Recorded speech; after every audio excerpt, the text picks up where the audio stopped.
Baptiste ouvre l'œil, il est bon.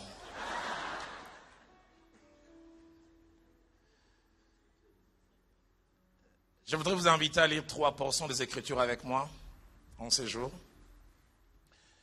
Et les 3 portions sont tirées de l'Ancien Testament.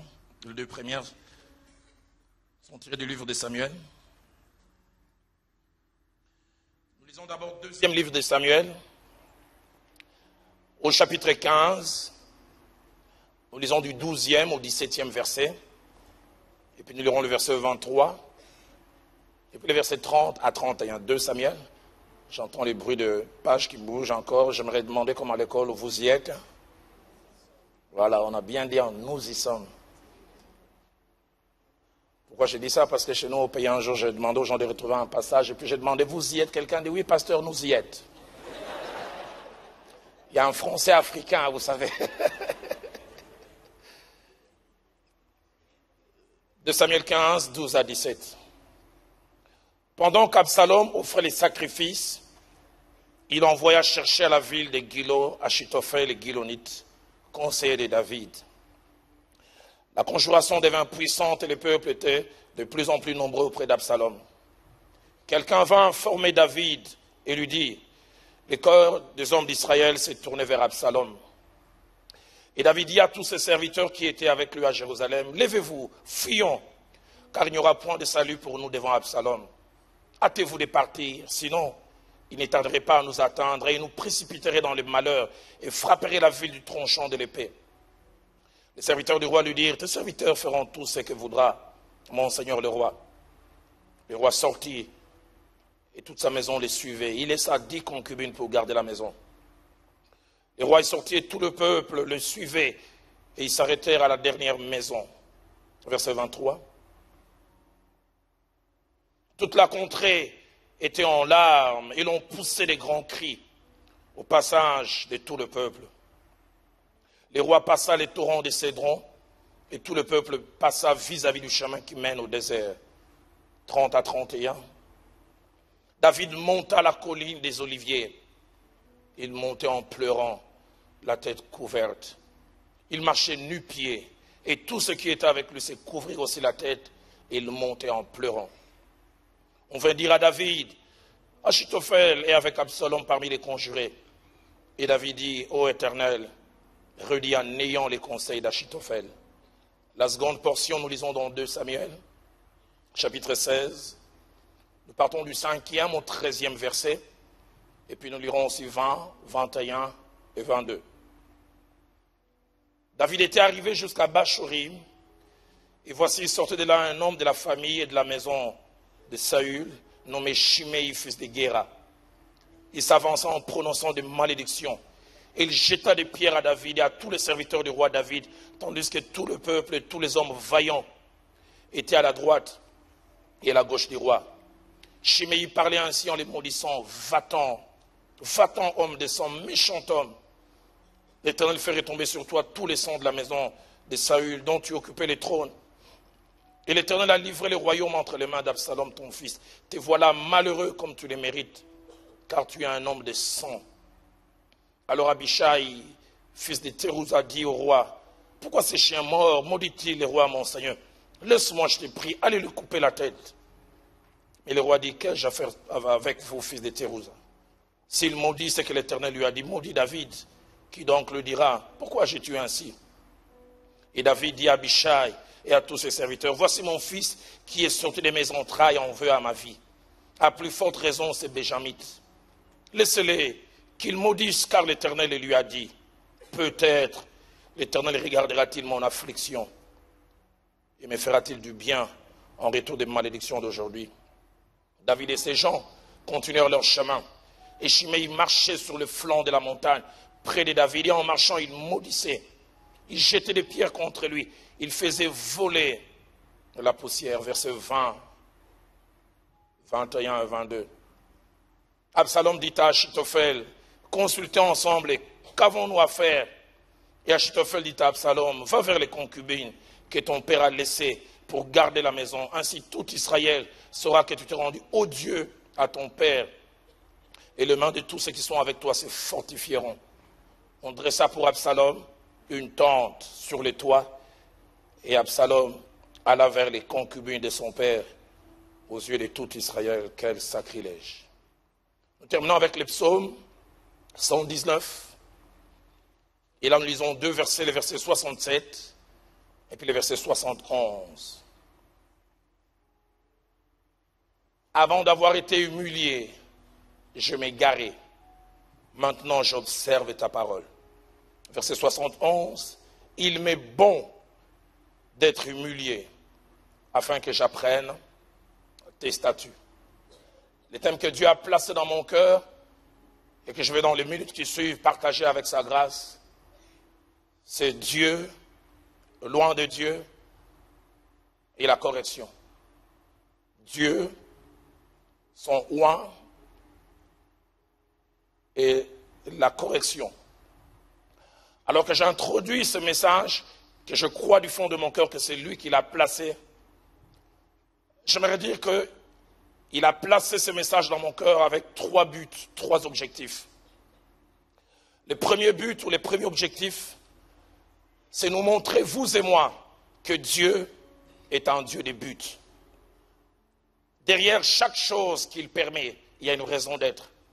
Il y a une finalité. Dieu n'est pas un fantaisiste. Dieu est un Dieu des buts. Il ne fait rien pour rien.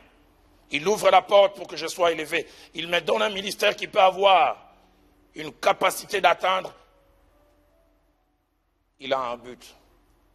Je me souviens, j'ai accepté Christ comme Seigneur et Sauveur cette année, ça fera 30 ans. Je me souviens de mes premiers pas dans le Seigneur, un petit garçon qui venait dans une petite église. Je me souviens des paroles prophétiques que j'avais reçues, mais à l'époque, je n'y croyais pas trop. Je disais, ces aînés voulaient simplement m'encourager. On me disait que j'allais non seulement prêcher l'évangile au-delà des mers et des océans, mais que Dieu allait faire de moi une colonne dans l'évangile dans notre nation. Je n'y croyais pas trop.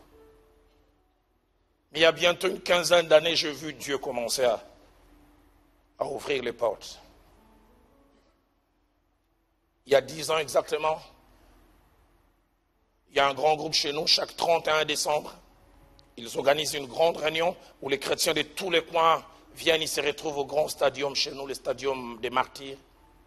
Quand ce stade est rempli, à part la pelouse, là où l'on joue au foot, il y a minimum 90 000 personnes. Et ce jour-là, il y avait 100 000. Et moi, ce petit garçon d'autrefois, je m'étais né, je prêchais devant ces grands publics. Et plus de 4 millions de personnes suivaient à la télévision en direct. Je me disais, pourquoi moi? Pourquoi pas quelqu'un d'autre? Proverbe 16, verset 4 dit, Dieu a tout fait pour un but. Seigneur, aide-nous à savoir quel est le but que tu vises en permettant que telle chose m'arrive et pas telle. Deuxième objectif que Dieu a placé dans mon cœur par rapport à ce message, c'est pour nous montrer à vous et moi qu'il y a toujours un profil qui au départ plaît à Dieu et permet qu'il puisse nous ouvrir certaines portes. Une façon d'être et de faire.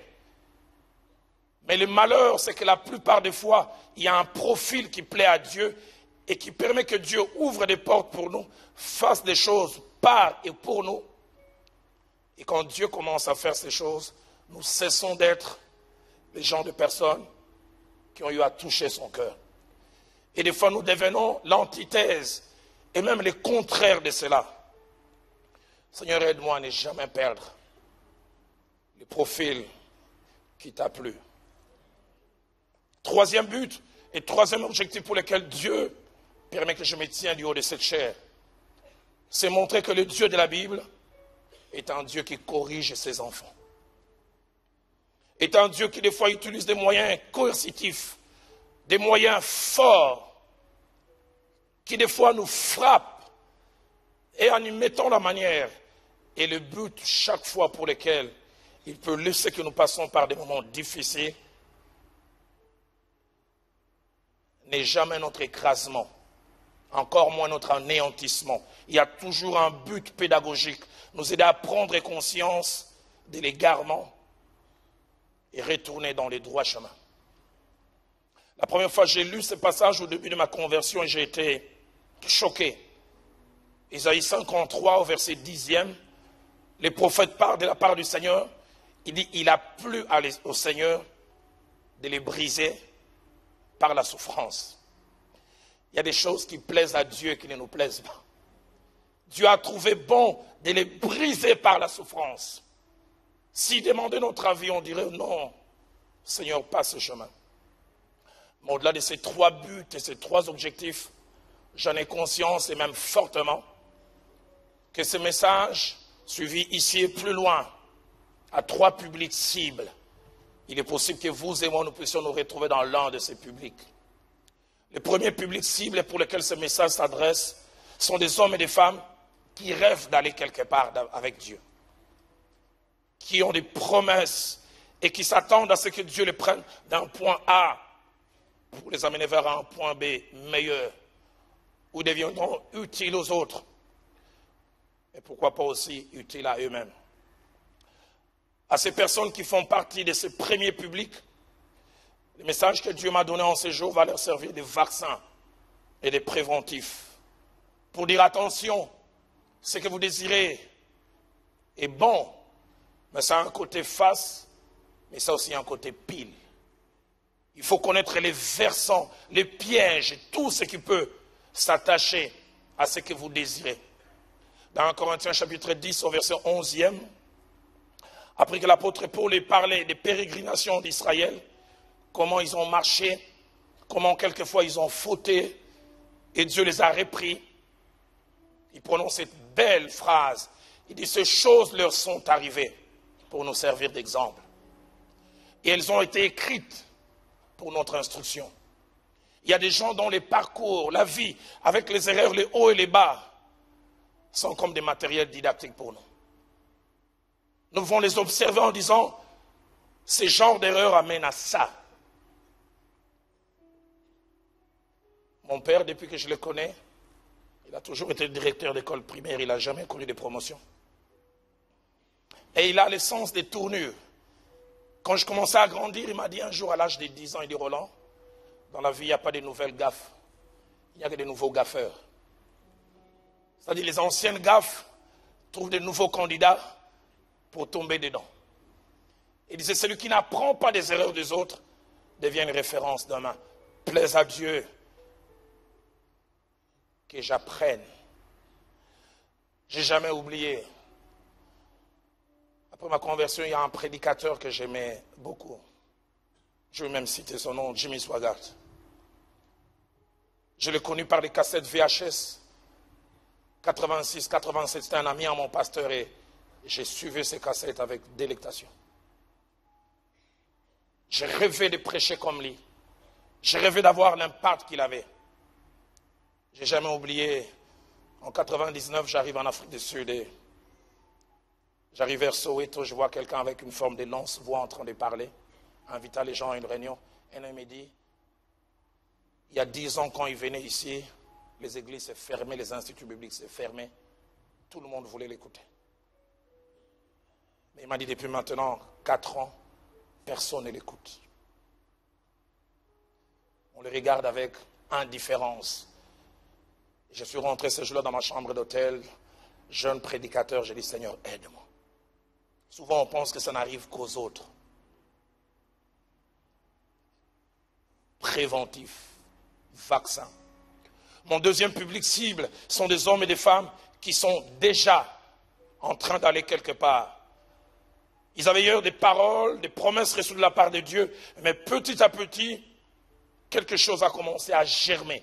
Ils ne sont pas encore au point maximal de l'accomplissement, mais ils ne sont plus au point de départ. À eux, ce message veut dire, arrêtez-vous, faites un check-up.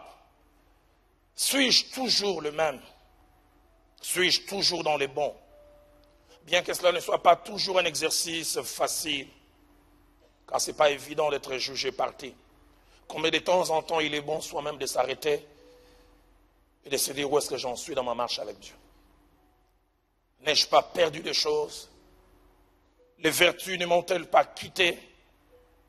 Dans 2 Corinthiens chapitre 13 au verset 5e, Paul donne un merveilleux conseil à ce groupe de gens. Il dit, examinez-vous vous-même pour savoir si vous êtes dans la foi. Non, ce n'est pas un travail que l'extérieur va faire. Examinez-vous vous-même pour savoir si vous êtes dans la foi. Et il termine en disant, éprouvez-vous vous-même. J'aime la version La Colombe. La Colombe dit, mettez-vous vous-même à l'épreuve pour voir si vous êtes dans la foi. Et la version Alfred Cohen, une version que j'utilise souvent, pour Parole vivante, dit, mettez-vous vous-même à l'épreuve. Examinez votre vie pour voir si vous êtes dans la foi. Faites un peu un examen des consciences. Suis-je le même? Parce que la plupart des fois, quand on a dévié, quand on a cessé d'être celui que l'on était autrefois, la plupart des fois, on est la dernière personne à se rendre compte. Et les combles aussi, quand on est entouré de personnes complaisantes, ils se rendent compte que vous avez changé, mais personne n'a le courage de vous le dire. Au lieu de parler, certains prient, Seigneur, toi-même parle-lui. Touche son cœur. Personne n'a le courage de parler. La Bible dit les blessures d'un ami prouvent sa fidélité.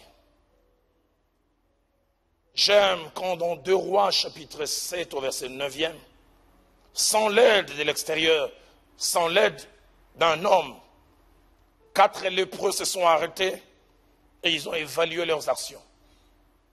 Eux-mêmes ont dit, nous n'agissons pas bien. Ce n'est pas l'extérieur. Non, ce que nous faisons n'est pas bien. Seigneur, aide-moi à ne jamais être complaisant avec moi-même. Quelle tristesse quand au début de ma foi, j'ai lu ce passage concernant Samson. Ses cheveux ont été coupés. Et la Bible dit, on dit de lui, Samson, les Philistins sont surtout à écouter la réaction. Il dit, je m'en dégagerai. Je m'en sortirai comme les autres fois. Mais le verset se termine avec une phrase pleine de tristesse. Il ne savait pas que l'Éternel s'était déjà retiré de lui. Il croit qu'il continue à être celui qu'il a cessé d'être. Il croit qu'il continue à avoir ce qu'il a cessé d'avoir. Seigneur, quand j'ai perdu, aide-moi à le savoir. C'est pourquoi, si nous ne pouvons pas nous examiner nous-mêmes, mettons-nous devant les scanners de Dieu, si je peux utiliser les termes. Et faisons comme les psalmistes, dans Psaume 139, verset 23 à 24, qui dit, sonde-moi, ô Dieu, et connais mon cœur. Éprouve-moi et connais mes pensées. Regarde si je suis sur une mauvaise voie et conduis-moi sur la voie de l'éternité. Troisième public cible de mon message sont des hommes et des femmes qui sont déjà arrivés quelque part avec Dieu. Qui ont commencé hier timidement et que Dieu a élevé. Dieu a ouvert les portes sur le plan ministériel, sur le plan matériel, sur le plan financier. Je ne sais dans quel autre domaine. Des personnes pour qui et par qui Dieu est en train de faire des choses.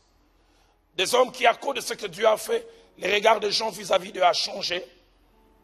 Et même les regards d'eux-mêmes vis-à-vis d'eux-mêmes aussi a changé. À ces hommes et à ces femmes, j'aimerais leur dire 2 choses. Nous dire, je préfère me mettre dedans, que ce qui nous arrive a d'abord un but, et ce but, c'est les intérêts de Dieu. Pas les nôtres. Dans Esther, au chapitre 4, verset 14, une jeune femme qui était autrefois une jeune déportée, citoyenne des secondes zones, mais par la grâce de Dieu, son statut a changé. Elle est devenue une reine. Elle siège au palais royal. Et alors que son peuple menacé, Mardochée lui envoie un message. Et quel message? Simplement pour lui rappeler, Esther, Dieu ne t'a pas amené là pour que tu jouisses. Il y a un but pour lequel Dieu a ouvert ses portes.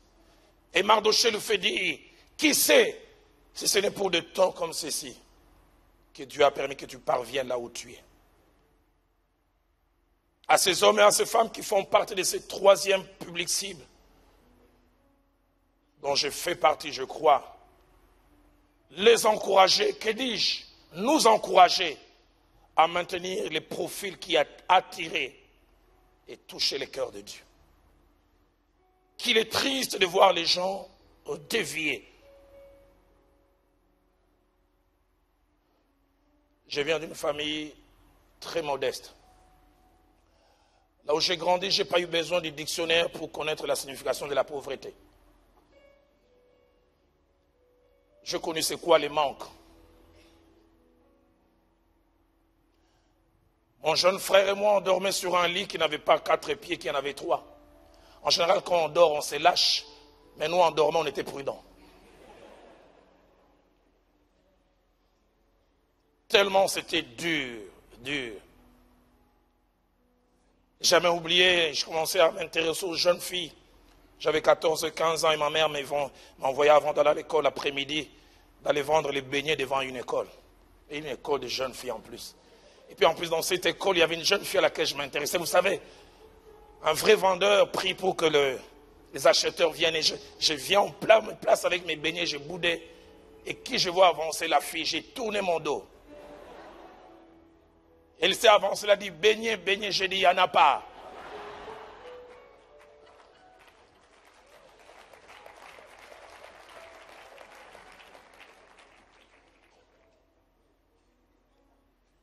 Mais avec les années, Dieu a changé ma condition. Et j'ai vu plusieurs prédicateurs dans la ville où j'ai grandi. Partir de rien. Et puis plus tard, dévier complètement. Connaître ce que certains chez nous en Afrique appellent l'ivresse du lait. Normalement, le lait ne doit pas amener à l'ivresse.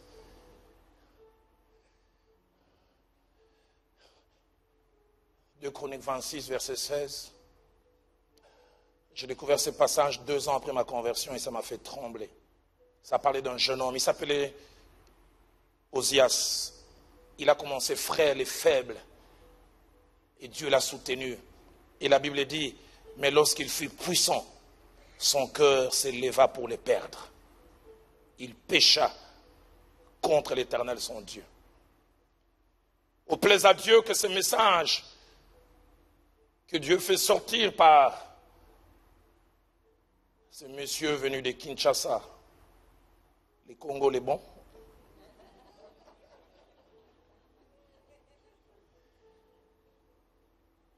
que quelqu'un reçoive cela comme un avertissement. Dans 2 Pierre chapitre 1er verset 13, l'apôtre dit, je regarde comme un devoir, aussi longtemps que je suis dans cette tente, de vous tenir en éveil, mais par des avertissements.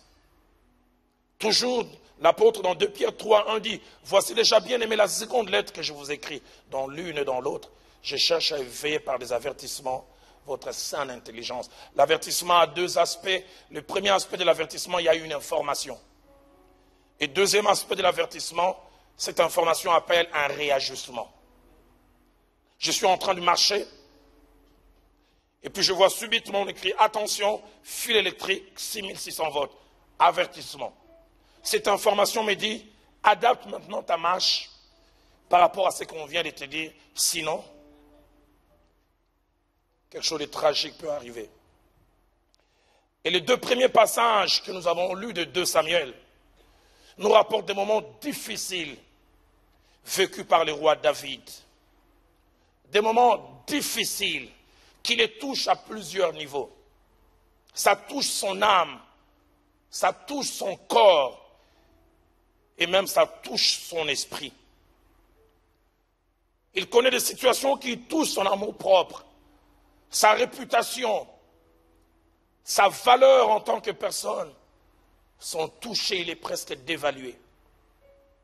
Et non seulement qu'il est profondément touché, il est même amoindri, abaissé aux yeux du peuple, humilié même profondément. C'est par quoi il passe, semble apparemment contredire les engagements de Dieu vis-à-vis de lui. Pourquoi? Il le dira plus tard dans 2 Samuel chapitre 23 verset 5. Puisque Dieu a fait avec moi une alliance en tout point bien réglée et offrant une pleine sécurité. Dieu s'est engagé avec lui avec des clauses.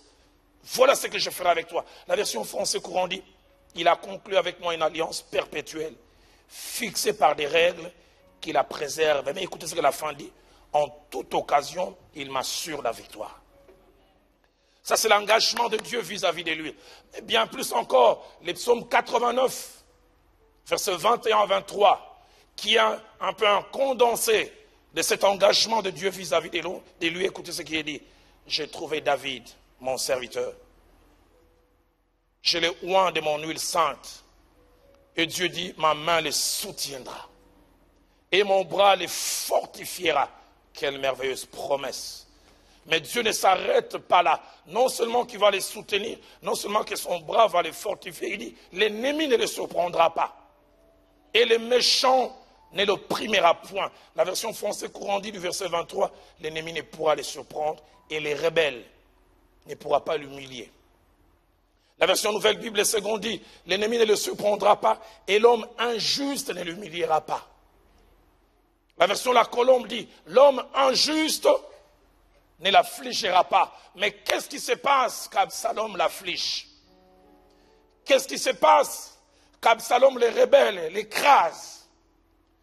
Qu'est-ce qui se passe qu'Absalom les rebelles les réduit à rien? Dieu a-t-il cessé d'être fidèle? Le Dieu qui promet, est-il incapable de tenir la promesse? Les deux passages que nous avons lus de 2 Samuel nous montrent 7 choses que David a expérimentées, dont 4 semblent contredire ses doubles engagements. L'ennemi ne le surprendra pas. Et les méchants ou les rebelles ne pourra pas l'humilier. 2 Samuel 15, 12 à 13 nous montre qu'il est surpris. Il est surpris comment le peuple l'a lâché, l'a rejeté et s'est attaché à quelqu'un d'autre. David croit vivre un cauchemar. La veille, il n'avait aucune idée qu'il sera jeté comme des vieux chiffons. Le verset 12 dit, la conjuration devint puissante et les peuples étaient de plus en plus nombreux auprès d'Absalom. Et le verset 13 ajoute, quelqu'un va informer David et lui dit, le cœur des hommes d'Israël s'est tourné vers Absalom. Ils veulent plus de toi. Ils ont choisi un nouveau leader. La veille, quand ils dormaient, ils n'avaient aucune idée. Qu'est-ce qui se passe? Deuxième des choses, 2 Samuel chapitre 15, verset 23, ainsi que verset 30, nous montre un roi meurtri, abaissé, et qui croit vivre un cauchemar. C'est sûr, quand il vivait cela, il disait, oh, ça doit être un cauchemar, et puis quelqu'un va me pincer, je vais me réveiller, je dis, oh, quel rêve j'ai eu à faire. Verset 23, toute la contrée était en larmes. Et l'on poussait des grands cris au passage du peuple. Les rois passaient les torrents de Cédron et tout le peuple passa vis-à-vis du chemin qui mène vers le désert. Mais le plus fort, c'est le verset 30. David monta la colline des Oliviers. Il montait en pleurant. Montait en pleurant. Et la Bible dit, la tête couverte. Et l'on ajoute, nu-pied. Pourquoi? La rébellion s'est soudainement soulevée. Levé, j'allais dire, il n'a pas eu le temps de prendre sandales et chaussures. Pieds nus. Il a essayé de prendre ce qu'il pouvait. Quand il marche, les gens se demandent, est-ce le roi? Un homme classe qui aime s'habiller, il ne sort jamais sans être parfumé. Pieds nus. La Bible dit, qui sait ce qu'un jour peut enfanter? Et tout ce qui était avec lui s'est couvert la tête et montait en pleurant. Troisième chose que David expérimente, il expérimente l'abandon. Non seulement du peuple, mais même de ses plus proches, et je vais même plus loin, la trahison. 2 Samuel 16, verset 31, alors qu'il est en train de digérer cette douleur, la Bible dit, on vint dire à David, Achitophel est avec Absalom. Achitophel, c'était son conseiller spécial, c'était son homme de main, l'homme de mission secrète. Il semble qu'Achitophel avait droit à la chambre privée de David. Certains disent même qu'il avait les doubles des clés de chaque endroit pour montrer les degrés de confiance. Et quand David apprend qu'Achitophel est passé de l'autre côté, il connaît sa capacité à analyser, à lever les bonnes options. Il dit, oh Dieu, réduis à néant les conseils d'Achitophel. Tellement marqué par la défection d'Achitophel qu'il en a composé un psaume. En le psaume 55, versets 13 à 14, tous les commentateurs bibliques se mettent d'accord pour dire qu'il a exprimé cela. Il dit, ce n'est pas un ennemi qui m'outrage, je le supporterai. Ce n'est pas mon adversaire qui s'élève contre moi, je me cacherai devant lui. C'est toi que j'estimais mon égal, toi mon confident et mon ami. Il semble vivre un cauchemar. Qu'est-ce qui arrive? Pourquoi Dieu permet cela? Quatrième des choses que David expérimente les mépris et l'abaissement. Il a la douleur déjà de voir son propre fils sortir de ses entrailles, l'humilier. Mais alors qu'il est en train de fuir, il a bu la coupe jusqu'à la lie. 2 Samuel 16, verset 5, jusqu'au verset 8, dit David était arrivé jusqu'à Bachurim. Et voici, il sortait de là un homme de la famille et de la maison de Saül, nommé Shimei, fils de Guéra. Il s'avança en prononçant des malédictions. Il jeta des pierres à David et à tous les serviteurs du roi, tandis que tout le peuple, les hommes vaillants, étaient à la droite et à la gauche. Shimei parlait ainsi en les maudissant. Va-t'en, homme de sang, méchant homme. L'Éternel fait retomber sur toi tous les sangs de la maison de Saül, dont tu occupais le trône. Certaines versions disent dont tu occupais indûment le trône. Et l'Éternel a livré le royaume entre les mains d'Absalom, ton fils. Te voilà malheureux. Ça c'est moi, j'ai un défaut, j'ai un côté imaginatif très fort. Je pense, s'il était congolais de chez moi, il a non seulement dit tu es malheureux, il a dû ajouter U. Malheureux, tu as eu. Tu as vu comment ça finit? Rira bien qui rira les derniers. Malheureux comme tu les mérites. Car tu es un homme de sang. Quelle douleur dans le cœur de David. Et le verset 13 ajoute, et David et ses gens continuèrent leur marche. Et Shimei marchait sur le flanc de la montagne près de David en marchant. Il maudissait, il jetait des pierres contre lui. Il faisait voler la poussière. Quand David vivait ça, il disait, c'est pas vrai. Hier à 7 heures, si quelqu'un m'avait dit que tu allais vivre ça, j'allais dire non, non, non. Cinquième chose que David expérimente, il expérimente l'incertitude quant au lendemain.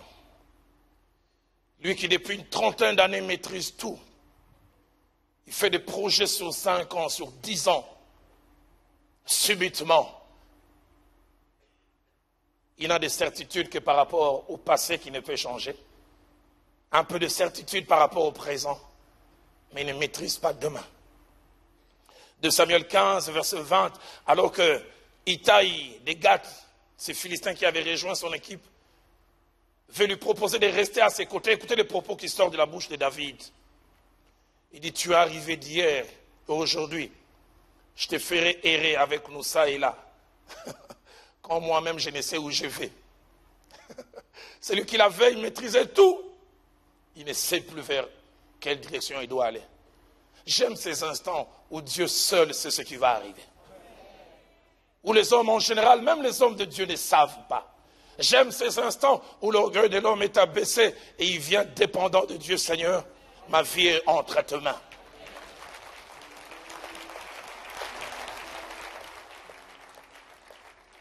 Sixième chose que David expérimente, le grand roi devient subitement un assisté. Lui qui avait tout et qui avait même au-delà de ce dont il avait besoin, il a fui à la hâte. Et le commentateur dit, c'est 2 jours après qu'un groupe d'hommes, Shobi, Makir et surtout Barzilai, l'ont suivi à Manahim. De Samuel 17, verset 29, verset 27 à 29, on parle. Comment Shobi, Makir et Barzilai apportèrent à David des lits, des bassins, des vases de terre, des froment, des l'orge, de la farine, du grain rôti, des fèves, des lentilles, du pain, du miel, de la crème, des brebis et des fromages, des vaches. Le verset 29 dit, ils apportèrent ces choses à David et au peuple qui était avec lui, afin qu'ils mangeassent, car il disait, le peuple a dû souffrir de la faim, de la fatigue et de la soif dans le désert. Les commentateurs disent que quand David mangeait, il les faisait comme si c'était une sorte de fauve. Ça fait 2 jours il n'a plus mangé normalement. Assisté. Il passe la nuit à la belle étoile. Mais septième chose, j'ai même l'impression que c'est la plus forte. David a connu l'ultime humiliation, qui avait pour but de toucher son amour propre, de la baisser aux yeux du peuple. De Samuel 16, 21, 22, on parle. David a fui. Absalom est à Jérusalem, il occupe le trône. Et qui vient lui donner conseil? Achitophel. Achitophel dit, il y a une stratégie pour dévaluer David aux yeux des gens. Et Absalom dit, c'est quoi? Il dit, fais avec les concubines de ton père. Et fais-les au vu et au su de tout le monde. La Bible dit, Achitophel dit à Absalom, va vers les concubines de ton père, que ton père a laissées pour garder la maison. Écoutez comment Achitophel réfléchissait. Ainsi, tout Israël, c'est-à-dire tous les pays, ayant vu ces choses, saura que tu t'es rendu odieux à ton père, et les mains de ceux qui sont avec toi se fortifieront. Le verset 22 termine en disant, on dressa pour Absalom une tente sur le toit. Ça passait pas incognito. Et Absalom alla vers les concubines de son père aux yeux de tous. Et David, où il avait fui, il apprenait que aujourd'hui c'est Anne-Marie qui allait. Et David, tu sais quoi? Aujourd'hui on a appelé Jacqueline. Et David s'imaginait Jacqueline entre les mains d'Absalom. Je vais tuer quelqu'un.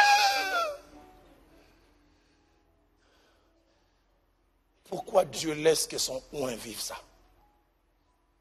Pourquoi Dieu laisse que quelqu'un avec qui il s'était engagé soit frappé et abaissé jusqu'à ce point? Bonne question. Mais deux réponses simples. Dieu veut corriger David. Parce qu'il se rend compte que David a cessé petit à petit d'être celui, non seulement qu'il était autrefois, mais que Dieu voulait. Seigneur, aide-moi à rester la même personne. Aide-moi à ne jamais m'égarer. Aide-moi à ne jamais laisser l'orgueil s'inviter en moi. Aide-moi à ne jamais mépriser les autres parce que tu m'as élevé. Qu'il y ait des gens qui changent quand Dieu ouvre les portes. Une femme est venue pleurer un jour chez moi au bureau et dit, pasteur, moi mon mari, je l'ai toujours avec moi, quasiment 24 heures sur 24 heures quand il n'a rien. Je l'avais quand il n'avait pas, et je l'ai eu de nouveau quand il n'avait plus. Quand il a, il disparaît. Et cette femme me dit, pasteur, souvent je fais des prières contraires à la volonté de mon mari. Je dis, Seigneur, si tu m'aimes, que mon mari n'ait pas d'argent. Parce que je sais que s'il n'a pas, il reste. J'ai vu des frères à l'église à Kinshasa, chez nous. Quand ils n'ont rien, ils sortent de l'université ou ils sont dans le chômage. Toujours à l'église, on a 2 cultes chez nous. Le premier commence à 7h30. Déjà à 6h30, ils sont là. Et ils font les 2 cultes. Je n'ai pas bien saisi les messages. Je dois rester au 2e pour saisir la quintessence. Et puis voilà, Dieu les bénit. Un poste à la banque, conseil à la présidence. Vous ne les voyez plus. Dimanche, ils ne sont pas à l'église, ils sont dans un stade en train de travailler les abdominaux. Je veux faire disparaître un peu le ventre. Et je rencontre un, je dis, frère, je te vois plus du pasteur. Même si vous ne me voyez pas en esprit, je suis avec vous. Avant la bénédiction, ils étaient avec nous physiquement. Mais quand la bénédiction arrive, ils commencent à être avec nous en esprit.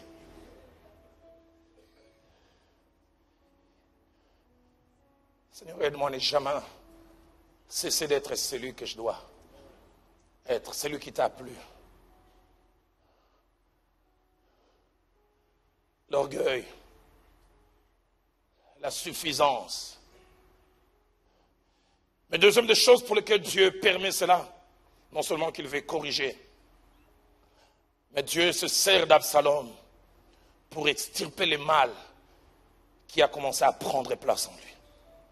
J'aimerais faire une prière. Il est possible que plusieurs ne disent pas Amen. Mais Seigneur, c'est matin, c'est début d'après-midi. S'il y a un David au masculin ou au féminin qui commencent à sortir de ton orbite, frappe-les par une chicotte appelée Absalom. Et frappe-les bien pour qu'ils reviennent sur les bancs et droits chemin. Je savais que vous n'allez pas dire Amen, moi je dis Amen.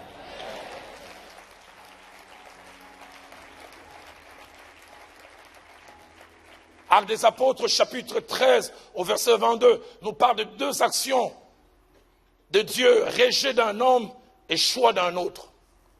Puis, ayant rejeté Saül, il leur suscita pour roi David, auquel il a rendu ce témoignage.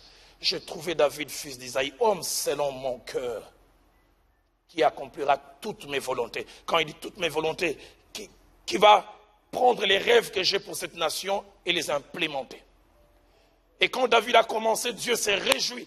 Il dit, il est en train de faire exactement ce que j'ai rêvé. Non seulement il est le genre de personne que je voulais, mais il fait ce que je voulais.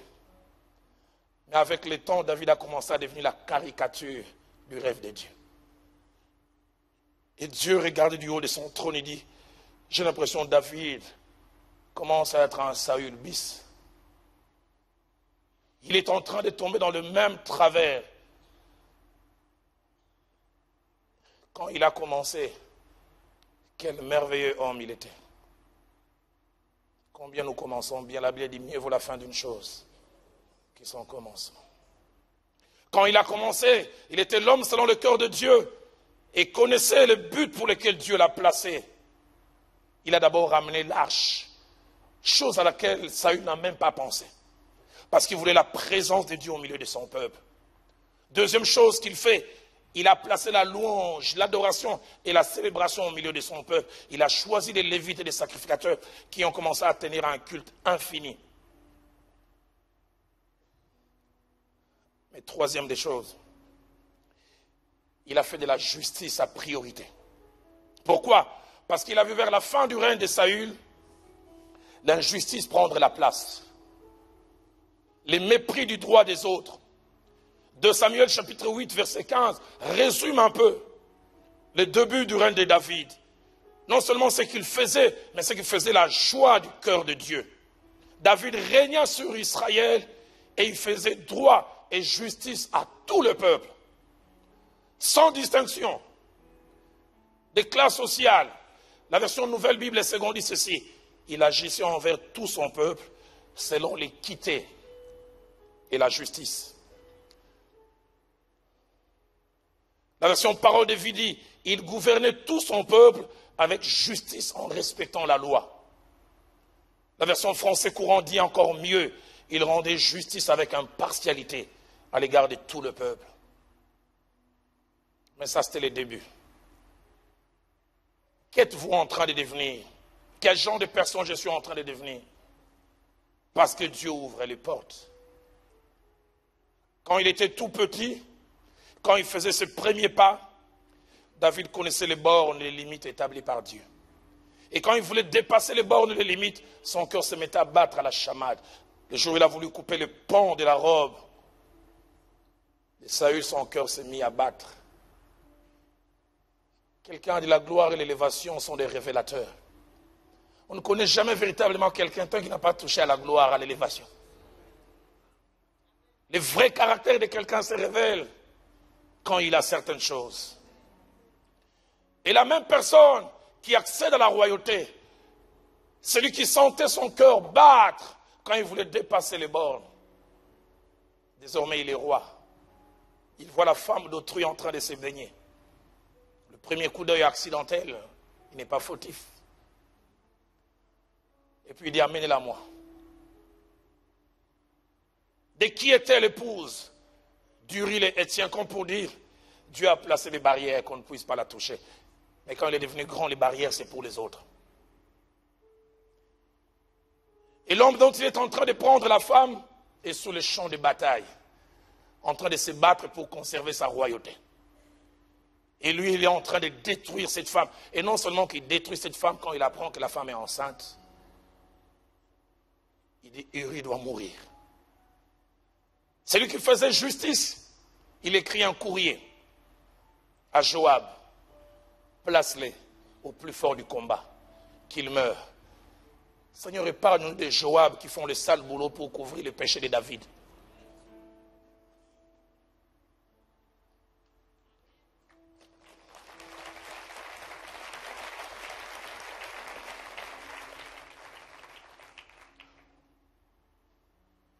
Une rumeur. Personne n'a vu. Mais de Samuel 11, verset 27 dit, quand le temps du deuil fut passé, David fit venir Bathsheba chez lui et elle devint sa femme. Mais la fin du verset dit, mais ce que David avait fait déplut à l'Éternel. Du haut de son trône, le Créateur pleurait. C'est comme s'il disait, j'étais amené jusqu'à ce point pour ça. Je pensais que tu ferais mieux. Je pensais que tu allais être cet homme selon mon cœur. David, c'est pour ça que je t'ai amené là. Oh, toi qui me suis, ici ou ailleurs, Dieu t'a donné tout cet argent pour que tu puisses avoir concubine après concubine. Chez nous, on dit bureau et même tiroir.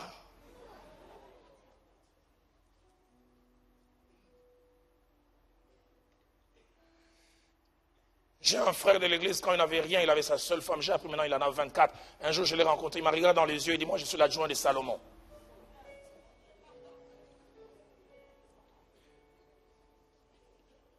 Quelquefois, la faute de Dieu, c'est de bénir.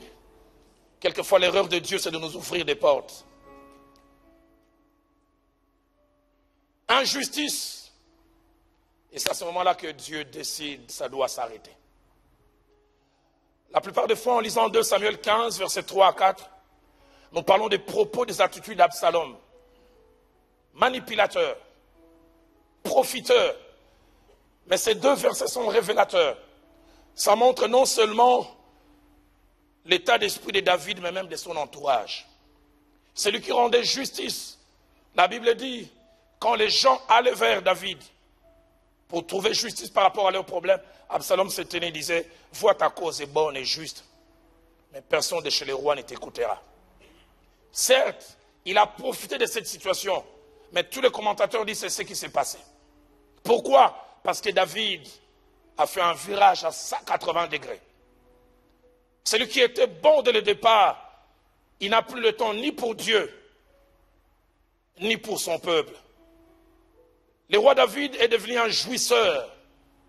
Il est devenu un profiteur, déconnecté à son peuple, éloigné de leur vécu quotidien, enfermé dans une sorte de tour d'ivoire. Roi jouisseur, on dit même qu'il a une sorte d'harem. Un roi affairiste. Certains commentateurs disent, David fêtait ses millions. Quand il a eu 1 million, il a invité les gens. Les jours où il a eu 2 millions, venez, on va fêter mon million. Mais surtout, il a perdu la communion avec Dieu. Celui qui chantait autrefois pour Dieu ne le fait plus en allant vers la conclusion de mon message.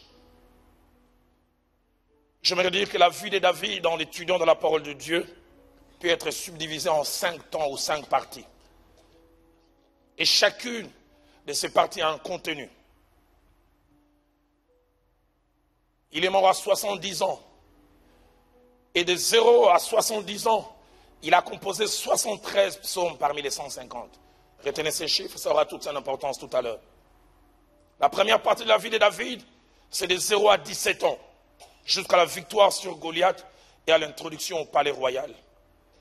Une étude approfondie montre que durant cette période, David a composé 20 psaumes. Il a composé 20 psaumes, pourquoi? Il avait beaucoup de temps. Quand il a mené les troupeaux de son père, les troupeaux étaient en train de brouter, il avait sa harpe. Les commentateurs disent qu'il avait toujours sa harpe.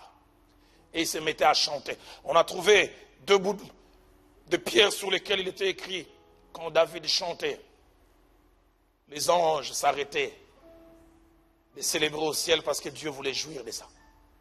Tellement ça plaisait à Dieu.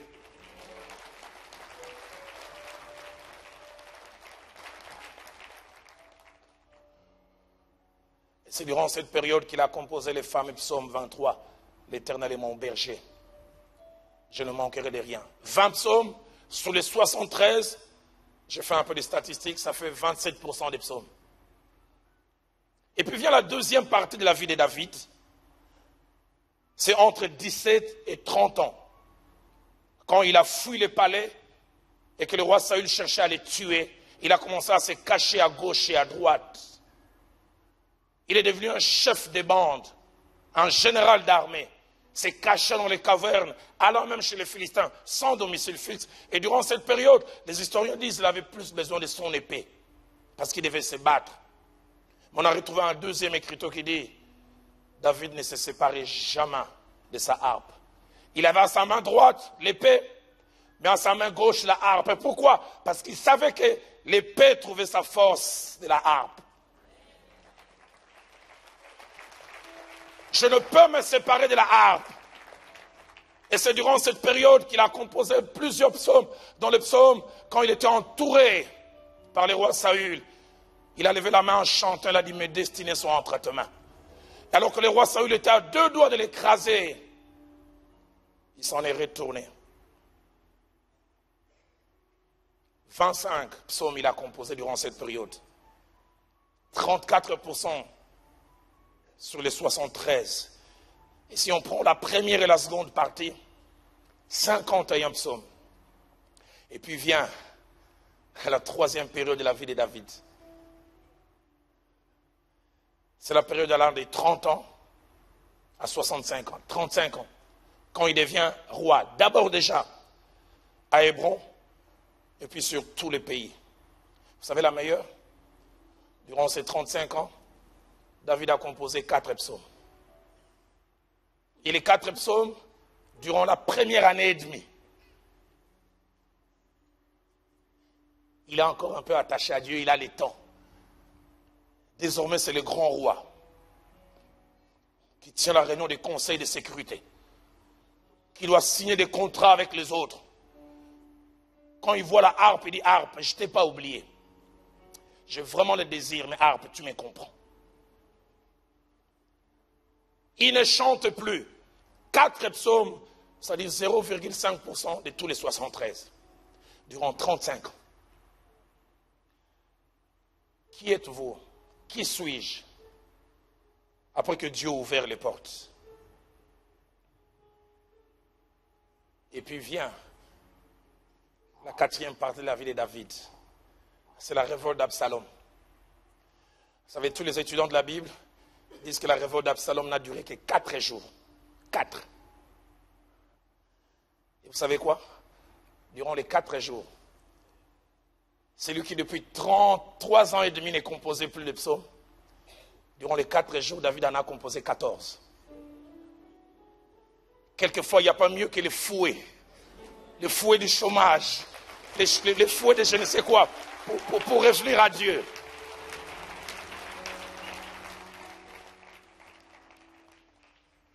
« 19% des psaumes. Quelqu'un avait dit, si la révolte d'Absalom avait duré 6 mois, on n'aurait eu pas 150 psaumes, on aurait eu 1200. Et c'est durant cette période qu'il a composé les psaumes 3, les psaumes 4, ainsi que les psaumes 5 et d'autres. Quand il dit, il y a ceux qui disent de moi, plus de salut pour moi en Dieu. Mais écoutez ce qu'il dit, mais toi mon roi, toi mon bouclier, quand Dieu entend ça, il dit, mais petit, ça fait longtemps que tu m'as appelé comme ça.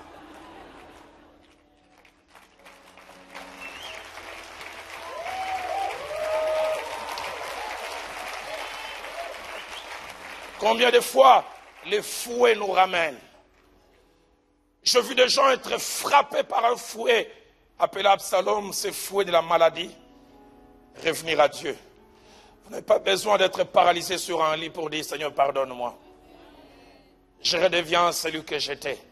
Vous n'avez pas besoin d'être dans une prison avec un verdict 10, 15 ans pour dire, Seigneur, je reviens. Je ne sais pas à qui je parle. J'aimerais dire à quelqu'un, retrouve du temps pour Dieu comme ça n'était autrefois.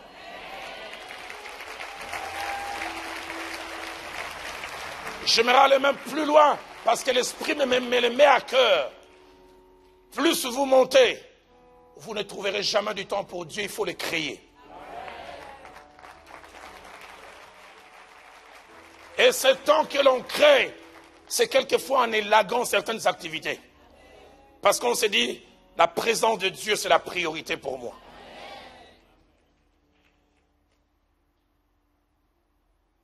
Quand Dieu aime les David, il utilise les Absalom pour les faire revenir.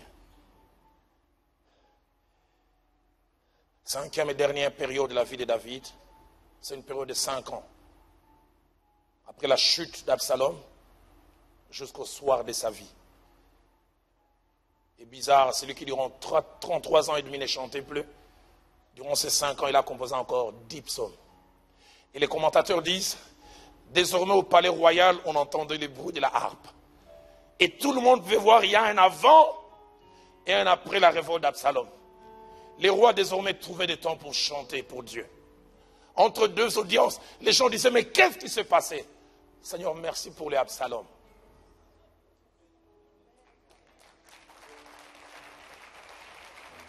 Et ce que Dieu fait, la Bible l'appelle la correction. Une réalité que nous n'aimons pas. Une réalité à deux visages. Autant elle nous fait mal, autant elle nous enrichit. La Bible ne dit que du bien de la correction. Je vais prendre un bouquet de passages que je vais lire avec vous. Job chapitre 5 au verset 17. Presque une béatitude. Heureux l'homme que Dieu châtie. Ne méprise pas la correction du Tout-Puissant. C'est comme s'il y a un bonheur dans la correction. Proverbe 3, verset 11. Mon fils, ne méprise pas la correction de l'Éternel et ne t'effraie point de ses châtiments. Proverbe 6, 23 va plus loin. Les avertissements de la correction sont les chemins de la vie. Proverbe 15, verset 10, ainsi que le verset 32. Une sévère correction menace celui qui abandonne les sentiers. Seigneur, épargne-moi d'abandonner les sentiers. Celui qui hait la réprimande mourra. Mais celui qui rejette la correction méprise son âme. Mais celui qui écoute la réprimande acquiert l'intelligence. Et le mot correction qui est utilisé ici, dans sa racine en araméen, veut dire 5 choses. Premièrement, ça veut dire rectifier ou améliorer quelque chose par des modifications. Deuxièmement, ces mots veulent dire réparation ou atténuation d'une erreur ou d'une déviation qui s'invite. Troisièmement, redresser. Mais l'idée qui est cachée derrière, redresser de force, quelque chose par obligation et par nécessité, quelque chose qui commence à prendre une direction qu'elle n'aurait pas dû prendre. Quatrième définition, c'est rétablir une vérité. C'est-à-dire quelque chose que l'on sait vrai et qui ne semble plus l'être. Et puis enfin, cinquième définition de la correction, c'est faire mal en vue d'amener la prise de conscience de l'erreur et de la rectification. Je n'ai jamais oublié, je suis marié depuis 22 ans à la même femme.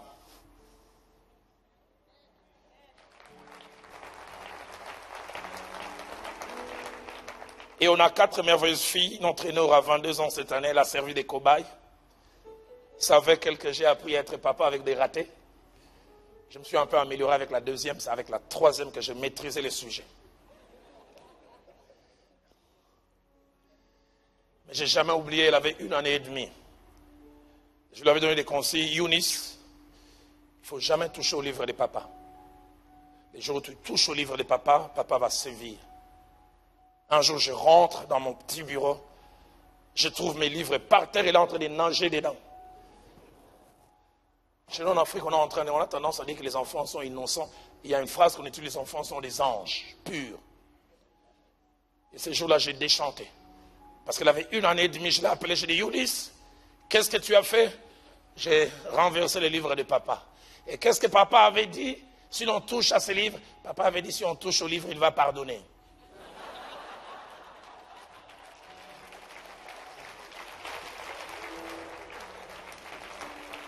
À 1 année et demie, elle sait déjà mentir. J'oublierai jamais. Je me disais, je punis ou pas? Quand je voulais punir, j'ai regardé son regard dans mon cœur, je disais, mais c'est toi qui m'as menacé là. Je n'ai jamais oublié. Je l'ai puni, elle est rentrée dans la chambre en train de pleurer. J'ai fait un deuil de 30 minutes. Je disais, mais, Seigneur, aide l'enfant que j'aimerais essayer de faire. Mais Mais ce que j'aime, c'est que cette punition a été un vaccin. Parce que depuis ce jour, elle est devenue mon adjoint. Quand ces sœurs ont commencé à grandir, allez-y.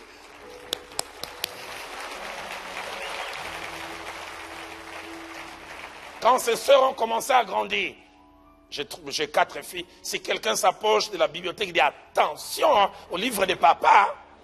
Vous ne les connaissez pas. Hein?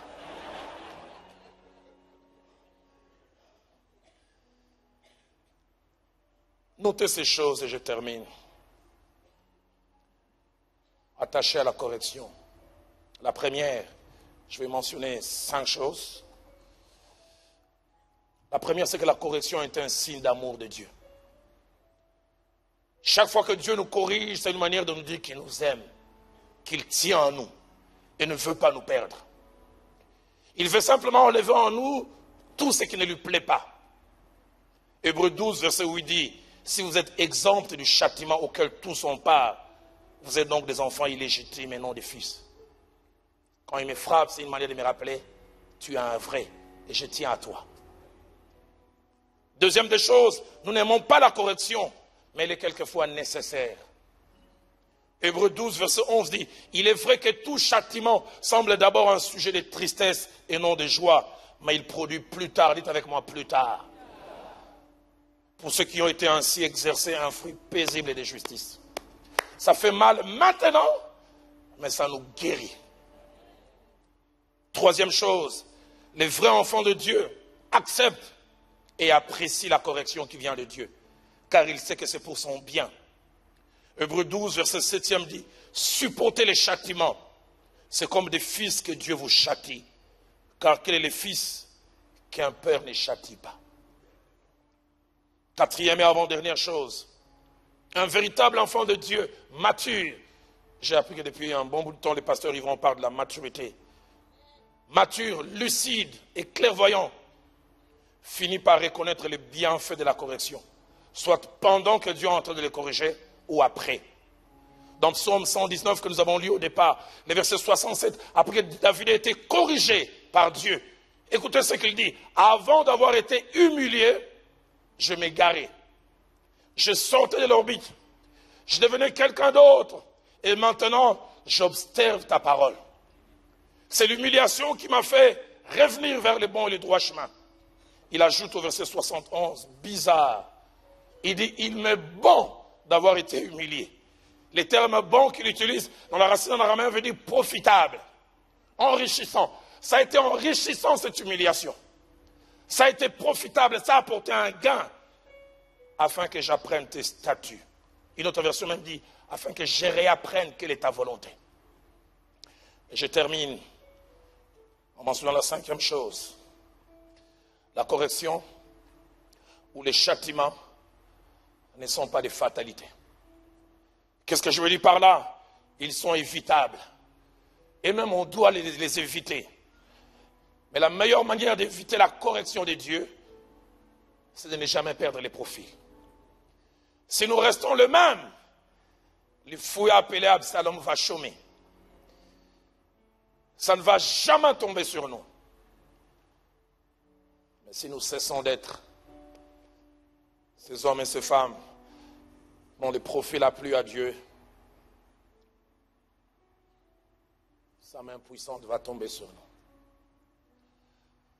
Seigneur, j'ai essayé en ces jours,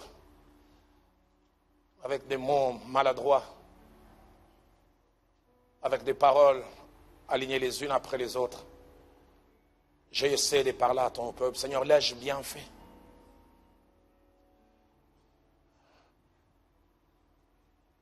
Seigneur, je prie que ces instants servent à quelque chose.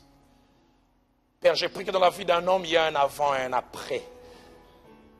J'aimerais nous inviter à baisser la tête dans la prière. Je vais lancer un triple appel alors que les musiciens vont m'aider tout à l'heure. Y a-t-il un homme, y a-t-il une femme, y a-t-il un jeune homme, une jeune fille, ici ou ailleurs, vous qui nous suivez au travers de tout ce que la technologie nous donne comme possibilité? Y a-t-il un homme, une femme, un jeune homme, une jeune fille qui veut dire Dieu m'a parlé? J'ai comme David cesser d'être celui que j'étais. Tout autour de moi, mon mari ne voit pas, ma femme ne voit pas, mon pasteur ne voit pas, mes responsables ne voient pas, mes parents ne voient pas. Mais j'ai perdu des choses en cours de route. J'ai perdu un profil et peut-être même que je suis en train de connaître la punition, la correction de Dieu. Y a-t-il quelqu'un qui veut dire en ce jour, Dieu m'a parlé. Oh Dieu, aide-moi à devenir celui que j'étais. Aide-moi comme Samson à retrouver les cheveux que j'ai perdus. Deuxième appel que j'aimerais lancer, ça concerne les hommes et les femmes. Vous n'avez pas totalement fauté. Vous n'êtes pas totalement sorti de l'orbite.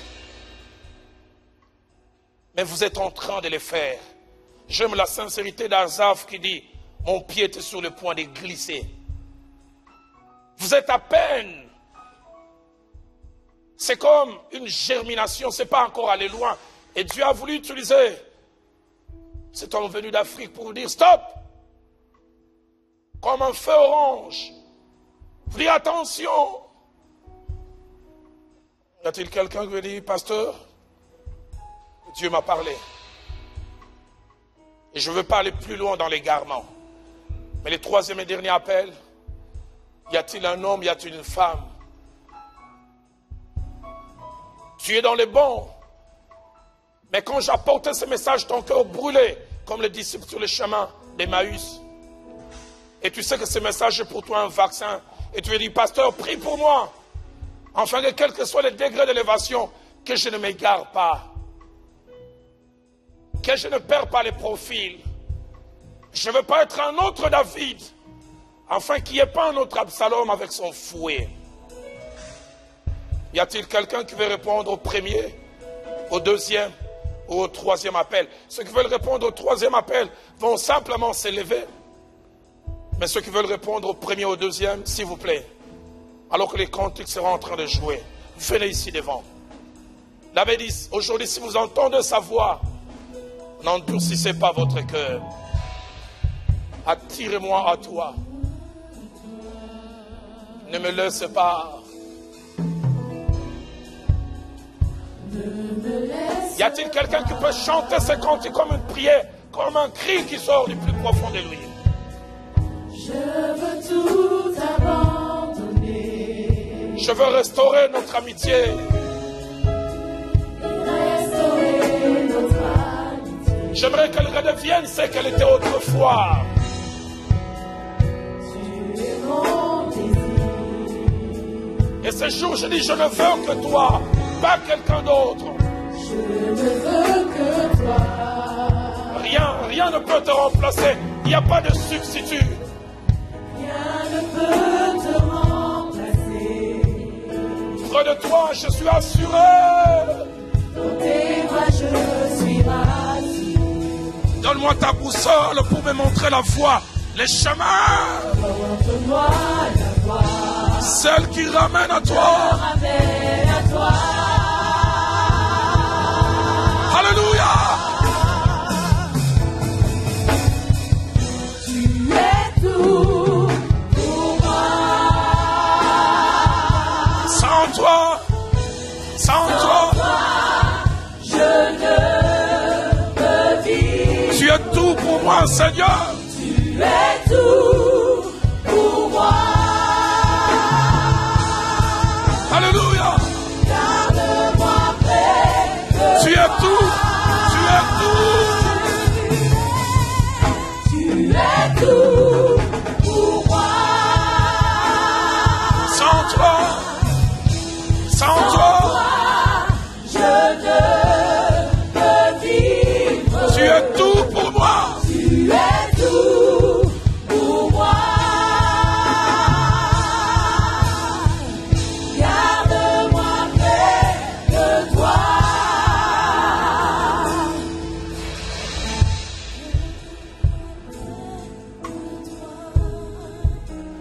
Vous que vous êtes avancés, vous que vous êtes levés, commencez à parler à Dieu. Près de toi, près de toi. Garde-moi près de toi. C'est l'endroit de sécurité, l'endroit où je suis protégé. J'aimerais inviter mon distingué confrère, le pasteur Mire, à venir prier. Pour vous qui vous êtes avancés, vous qui vous êtes mis debout, et même vous qui nous suivez. Seigneur, permets que ces jours et cette heure soient les premiers jours de tous les restes de la vie de quelqu'un. Que quelqu'un prenne un nouveau départ. Que quelqu'un reprenne.